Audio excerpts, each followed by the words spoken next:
Kamusta sa lahat mga kaibigan? Sa channel ngayon, ipapakita ko kung paano gamitin ang keyboard at kontrolin ang Minecraft. Ito ang keyboard ko para makalakad sa Minecraft. Para kontrolin ang character.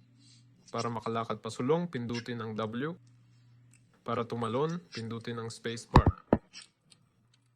Kapag pinindot ko ang spacebar, tatalon tayo. Pindutin ang A para sa kaliwa, D para sa kanan, at S para umurong. Kapag pinindot mo ang spacebar ng 2 beses, lilipad ang character. Para bumaba, pindutin ang Shift o i-double tap ang spacebar para mahulog. Para pumili ng slots, may mga number tayo. 1, 2, 3, 4, 5, 6, 7, 8 at iba pa. Para buksan ang inventory, pindutin ang E. Ayun. Sa tingin ko, para tumakbo naman. May control button din. Para tumakbo, pindutin ito habang gumagalaw.